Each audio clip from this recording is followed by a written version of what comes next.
मोदी शाही मुर्दाबाद, मोदी शाही मुर्दाबाद, शाही मुर्दाबाद, तुगलक शाही मुर्दाबाद। देखिए, आज तक कितने एजिटेशन ऐसे नहीं हुए, कितने लोग एमपीज अपनी बात रखने के लिए कोशिश नहीं की है, लेकिन इस बार वो खुद ही मोदी और शाह दोनों नहीं आना चाहते सदन में, और वो बाहर लेक्चर दे रहे हैं। कोई भी वाराणसी जाते हैं, कभी अहमदाबाद जाते हैं, लेकिन यहाँ हाउस चल रहा है। ये तो सदन की गरिमा को वो लोग एक तरफ से उन्होंने अपमान किया है, और जो लोग अपमान करते हैं डेमोक्रेसी का, और वो हमको पाठ पढ़ाते हैं। और ये मुझे बड़ी दुख की बात है कि सदन के दोनों स्पीकर और चेयरमैन साहब एमपीज को प्रोटेक्शन न करते हुए उनको मनमाने सस्पेंड किया गया। और आज तक ये देश के इतिहास में पहली बार है कि आज कितने लोगों को उन्होंने सस्पेंड किया। ये डेमोक्रेसी के लिए अच्छा नहीं है, ये डराने की बात हो गई है, और ऐसा डराने के लिए लोगों को वो अपना डेमोक्रेसी खत्म करना चाहते हैं। ऐसा है कि जिस तरीके से लोगों को, संसद सदस्यों को निलंबित किया जा रहा है, उसके बाद लगता ही नहीं है कि उसके विपक्ष का कोई औचित्य रह गया इनके दिमाग में। और जब सत्ता में बैठे हुए लोग या उनके इशारे पे काम करने वाले लोग विपक्ष को बिल्कुल नॉन एंटिटी की तरह देखने लगे, तो लोकतंत्र का कोई अर्थ नहीं रहता। आपको लगता है कि आपने जो काम किया उसके लिए सस्पेंशन होना? मैंने कौन सा काम किया? मैंने कोई नारे नहीं लगाए, मैंने कोई ऐसा काम नहीं किया जिसको उद्दंडता या शिष्टता की श्रेणी में आता हो। लेकिन अब किया तो चेयरमैन, और चेयरमैन का जो आदेश है वो तो हमें माननी होगा। चेयरमैन को पुनर्विचार करना चाहिए। अब मैं नहीं कहूंगा पुनर्विचार करने के लिए, अगर पुनर्विचार करते ही तो हमें सस्पेंड ही नहीं करते। एक मिनट भाई, क्या कर रहे हो यार आप? आज इंडिया अलायंस की बैठक भी है सर, लगता है कि महत्वपूर्ण बैठक है, और सब लोग ये लगा रहे हैं कि इंडिया अलायंस में अब दम नहीं रहा, सीट शेयरिंग को लेकर चर्चा नहीं करते हैं। जो ये कह रहे दम नहीं रहा, they are living in fool's paradise. एक बात समझ लीजिए, जिस संस्था के एक प्रतिनिधि के रूप में, प्रचारक के रूप में नरेंद्र मोदी जी प्रधानमंत्री बने हैं, उसे लोकतंत्र में विश्वास नहीं है। जब लोकतंत्र उनके संगठन में नहीं है, तो फिर यहां कैसे उनको मंजूर होगा? ये सुनियोजित ढंग से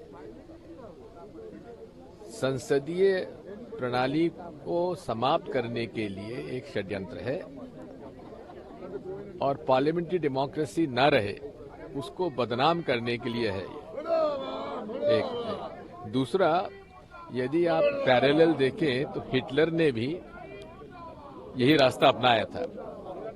वो संसद में चुनकर आया था, सरकार बनाई थी कोalition की, और धीरे धीरे उन्होंने संसद को बदनाम करने के लिए, संसद जल गई उस समय, किसने जलाई वो नहीं मालूम। अब इस संसद को इररेलेवेंट बनाने के लिए ये सारी प्रक्रिया है कि संसद को डिस्कशन में क्या होता है। मैं तो ये कहता हूं कि यही स्मोक गैस, यदि कोई जहरीला गैस हो जाता, एक ये मैंने थोड़ा रिसर्च किया है,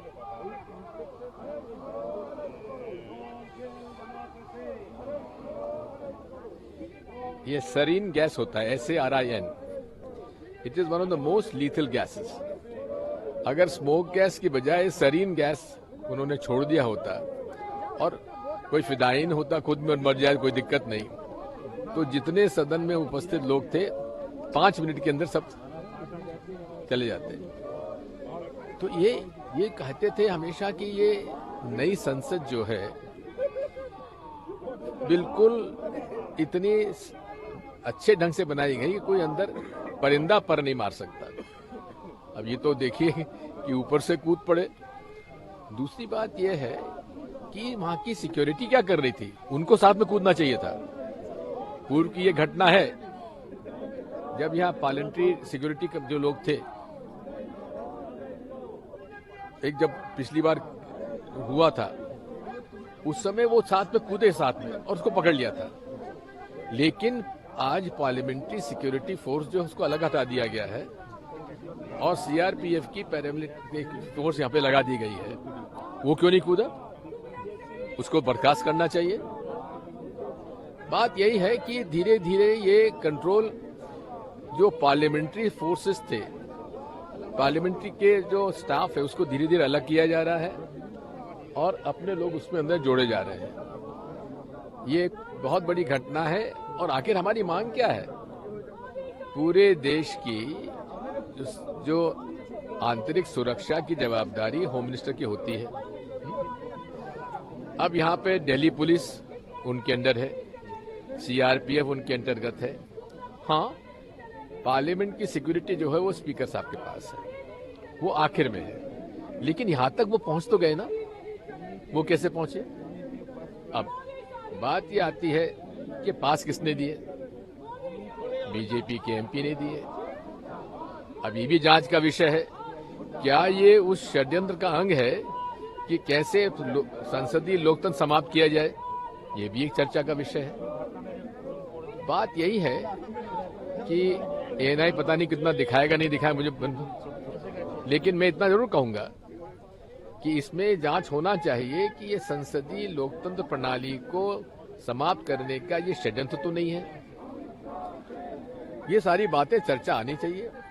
इसलिए हम मांग करते हैं कि अमित शाह जी, अरे प्रधानमंत्री जी ना आए, अमित शाह जी तो आए, इन्हें प्रेस में जाके अपने बयान देने की जरूरत है। समय है, हमें सदन में देने की जरूरत नहीं है। आखिर हम उसके जवाबदार नहीं है क्या?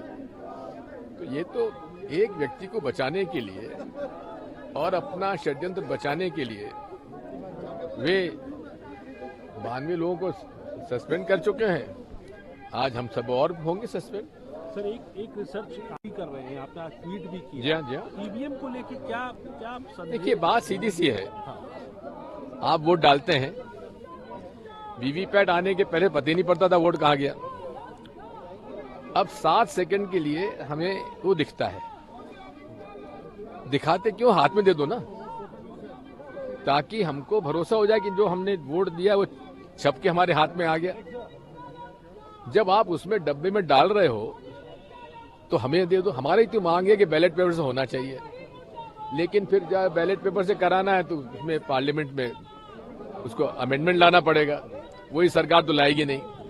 इसलिए ईवीएम से चुनाव कराएं। हमें तो हमने वोट डाला, वो हमें हमारे हाथ में वीवीपैट स्लिप जो है हमारे हाथ में आना चाहिए।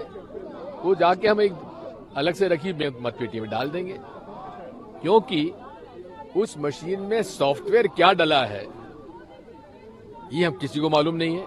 उजागर होना चाहिए, पब्लिक डोमेन में आना चाहिए। ऑस्ट्रेलिया ईवीएम से वोट कराते हैं, लेकिन ईवीएम से वोट कराने के साथ साथ उन्होंने सॉफ्टवेयर क्या डाला हुआ पब्लिक डोमेन में डाला हुआ है।